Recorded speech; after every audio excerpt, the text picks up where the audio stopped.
Okay, so I'm going to talk to a friend of mine who is an extraordinary individual, Mr. Mike Davis. He owns Iron Mike's Gym up here in North Idaho. And many people getting into working out, just starting, run into all kinds of things in gyms, and you'll see all kinds of things. And I'll tell you, in an industry that I've been involved with for over 50 years, there are all kinds of bizarre and behavior and relationships that are inappropriate and just really strange things. Mike is a gem, true to the core, and wants people to do better in his gym. And unfortunately, he knows he can't get to everybody, but let's go talk to Mike. Hi, it's Gary Leonard again. Today I'm here with a friend of mine I met about 8 years ago. This is Iron Mike Davis, an extraordinary individual that runs probably one of the tightest gyms I've ever been in. And when I say tight, it's just set up right.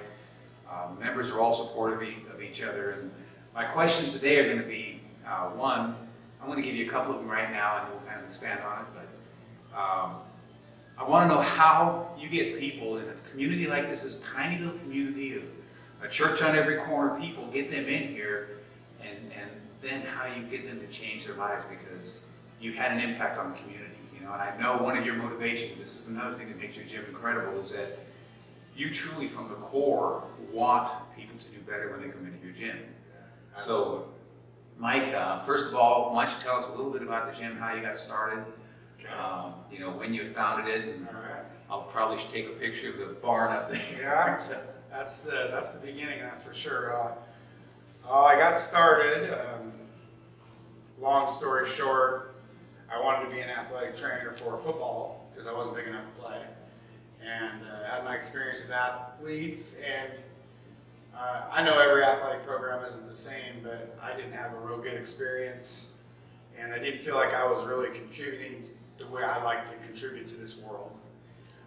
So I decided that, you know, I'd had a passion to own a gym before, but just the probability of doing it, the effort it took, and more important, the capital it took, always deterred me. So I kind of took my savings that I saved up from a little kid in 4-H and shoveling horse manure and riding horse breaking, training horses, and all I was kind of a miser. I saved money like crazy because I knew that I didn't have an opportunity to have anybody help me with my college. It was all me, and I started college and decided about 3/4 of the way through, 125 credits later, it wasn't fulfilling me the way I wanted to be fulfilled, and that's through helping others. I decided I was just going to build a gym one way or another, and I kept on working in the woods and stumbled on this piece of ground where I ended up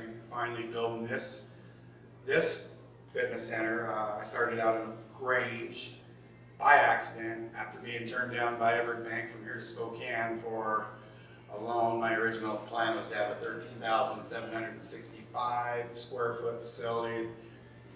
It had a swimming pool and it had racquetball, and that shrunk down when I went here, and had one banker believe in me finally, last ditch effort, and he gave me an SBA loan, which was guaranteed by the government, that if I was to botch it, they'd help me out. And that's kind of how I got started. Okay, so the funding here, I like the horse poop. Horse manure funded gym, you know, that's pretty incredible. It is. And yes, we're working, Mike's at work right now, so if the phone rings, we're going to have to cut and we'll come back to you. But so Mike, you know, like I said, when I first met you, it was 8 years ago, and you had a contest called The Greatest Loser, The Biggest Loser, I think. And there was something else on, but there was something on TV called the same at the time, so you kind of had to change the name afterwards. Yeah, I got a letter you know, they must be funded in California. Yeah. Anyway, I'm gonna talk to one of the winners, one of those first winners, you know, Patrick, and that's gonna be a subsequent interview or a subsequent discussion. But you know, you did that to get people to start and stick with it, and part of that, I think, was the long-term goals. Like, it's not just a matter of losing 65 pounds; it's do you change your life and keep it off. So, can you give me a couple of tips on, you know, You bet. what you've done to help people stay that way? You bet. Well, unlike California or any big city where you have a trillion, double, 250,000 people to deal with, I have at max 12,000 people to deal with. That's where I get my members from. That's the whole county population. That's is the base. between 10 and 12,000. So it doesn't take a rocket scientist to figure out you're not going to run a $10 special and get people in here and get them out and not care. You have to individually care about each person, which nor from my whole heart, I do care about everybody. But the whole goal is get people in here. If they don't notice a difference in their everyday life, in their extracurricular activities, in their health, then I'm not doing my job. That's just the bottom line. And they're not going to come back. And sometimes you have to point that out to them. It's like, look at what you're doing. You know what I mean? And you feel better because a lot of times I think people don't realize how bad they feel until they feel better. Right. You know? And it's always about the scale, the mirror. I mean, this place would not exist if it was dependent on the scale or the mirror. This place exists because of the internal release that weight training gave me. Granted, it didn't do that at first. I hated it.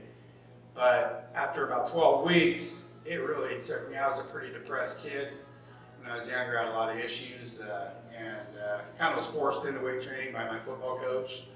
And what I found in this journey is that it's just amazing how all your life's problems can go away when you got 400 pounds on your shoulders.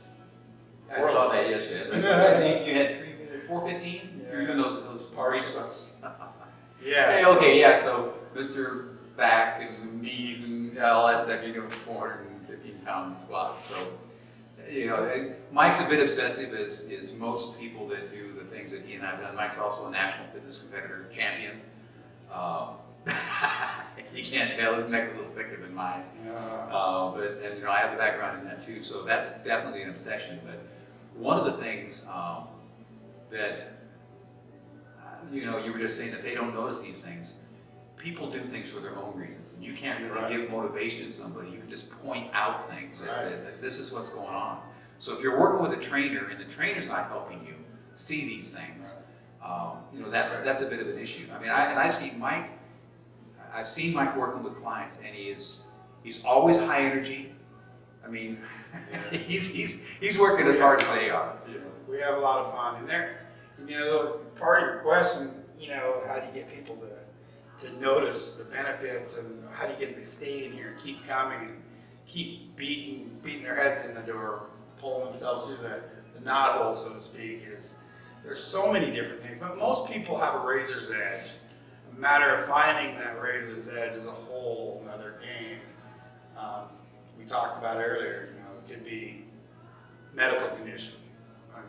We were talking about motivational factors to come in. What brings them in here, what them in. keeps them in here. To get them in here and get them to stay, 9 times out of 10, the people that really stay have got a razor's edge. They want to be here for their grandkids. They want to not have heart.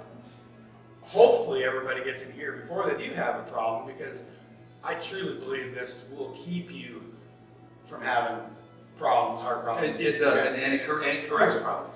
It corrects problems. And if you don't believe me, insurance companies are starting to pay gym memberships. If that doesn't tell you something,